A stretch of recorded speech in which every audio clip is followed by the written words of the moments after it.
Hey guys, my name is Batimio, and today I got another episode of Sunday Mailbox. This is a video series where you guys submit your gaming or Battlefield 3 related questions, and then I give my humble opinion on them. If you would like to submit your own question, you can either leave a comment down below, or you can send me a YouTube message with the title line Q&A, and I could talk about it in a future episode. The first question for today is, I never see the infrared night vision scope on the Battlefield since DICE made them unusable. What do you think about removing it from the scope slot and putting it on the secondary slot? This way you would have an amazing night vision scope with magnification and sights of your choice, but you would have to give up one of your other attachments.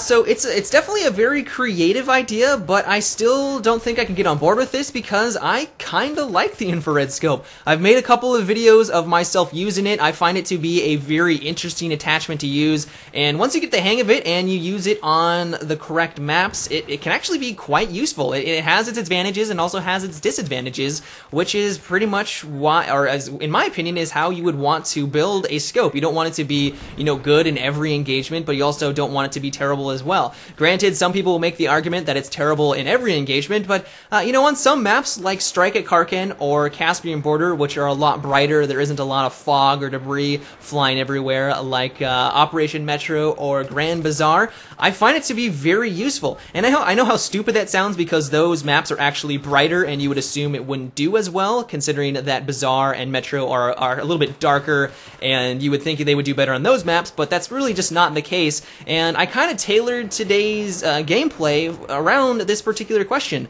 because I do believe that it has its place on the battlefield. I mean, there are some engagements where normally if I was just using my Cobra sight, I wouldn't have spotted the guy in the bush that was trying to flank me, but because I am using the infrared scope, I spot him out, I'm able to take him out. But there's also disadvantages. It's got the huge black border around it, it's kind of hard to see some people at long distance, but it also has a nice advantage where you don't get sun glare when you look down the scope. And really, I think the reason why a lot of people don't like using it is because they assume it's going to do well on darker maps like Grand Bazaar, Operation Metro, and Tehran Highway, but I find that those maps, really maybe not Tehran, but definitely Grand Bazaar, it's got a lot of smoke going on, it's got a lot of weird debris flying in the air, and that makes it, I noticed that it does reduce the effectiveness of the infrared scope. But if you haven't tried it on the brighter maps, I know how illogical that sounds, but you should try it on the brighter maps. It's very useful and it's actually very fun to use.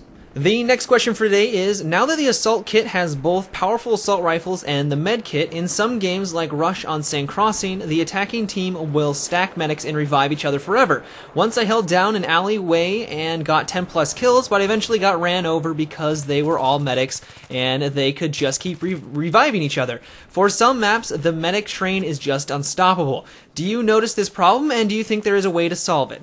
So I definitely know that this is kind of a controversial topic amongst some Battlefielders out there. There are some people that really like the medic class in Battlefield 3, but then there are others that just think the medic train is just too crazy and DICE should do something about it. I'm not really sure which side I land on, but I do know that DICE, I think this is what DICE wanted. They wanted people who were playing as the assault class to be in the front lines, putting down med packs and reviving for their allies. They wanted the medics to be up and pushing the front lines. So I guess this is what DICE wanted from the beginning. I know this was what they said about a year ago, since the game has almost been out for a year now, and their point of view might have changed. I personally really like the class system in Battlefield Bad Company 2, because if you remember in that game, if you wanted to be a medic and you wanted to revive, you had to use weapons that weren't, as powerful. You had to use the LMGs, and while the LMGs were pretty amazing in that game, they definitely weren't as powerful as the assault rifles. But now in Battlefield 3, as you guys all know, the assault class that has assault rifles, which are amazing and arguably the best weapons in the game,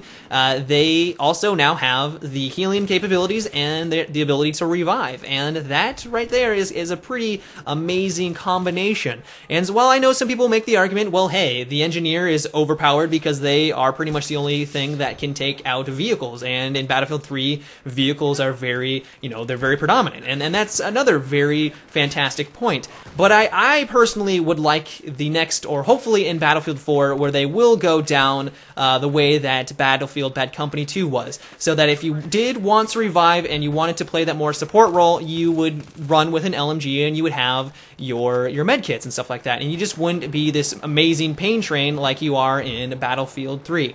The final question for today is, what is your opinion on the blue tint that DICE decided to implement after the beta version of the game? So I actually got a couple of questions that were along this same lines, and I'm assuming it's because someone was able to figure out how to change or get rid of the blue tints on the maps. I think it's server side. I really haven't done a whole lot of research on it, but I do know that someone was able to turn off the blue tints on a lot of these maps, and even on maps that I didn't even think had it, like Caspian Border or Strike at Karkin. And my first reaction when I saw these pictures was like, holy cow, these maps look amazing. Like, they're very vibrant, they're very colorful, and I know that if I played without the blue tint, I would kind of like to do it. It looks awesome, and I think I would be at an advantage against people that don't use the mod or, you know, don't turn off the blue tint, because it is so much more colorful. People aren't going to blend into the environment as well. They're not just going to be washed over, and if they're not washed over and I can identify targets easier, then I'm going to be at an advantage. Granted, I'm not going to use the mod. I think someone was saying that it is considered a hack and people are getting banned for it or something along those lines. So I'm not actually going to do it, but I really don't understand why developers go down this route. They create games that they, I guess, apparently used a lot of color in, and then they put a tint on it, or they just muddy it up with, you know, dark colors like dark blue. Everyone knows the blue tint, or grays and browns. And maybe it's just because they want to create a sense of atmosphere, and that's what they're going for, which I understand. But something I've noticed is that when a new DLC comes out for a game, and people see screenshots for it, and it looks a lot more colorful and vibrant, people get on board with it. They're like, hey, this looks amazing. Why aren't the normal maps looking like this? So, like, we're on board. We can continue on with this. We love you, DICE. Continue to make maps that look this colorful and vibrant. And a good example of this is the Armored Kill DLC. When people saw screenshots of Bandar Desert, they fell in love with it. They're like, wow, this is amazing. And there were some jokes on Reddit where people would put a blue tint over Bandar Desert because, you know, that's what they were expecting, and, you know, it was a joke. So I guess my question for you guys is, why do you think developers go down this route? Why don't you think they use more color in their maps? Why do you think they add these tints? I know it creates a sense of atmosphere, but if so many people get behind, you know, having more color, why do you think they continue to go down that route? I would love to hear your guys' thoughts in the comment section below.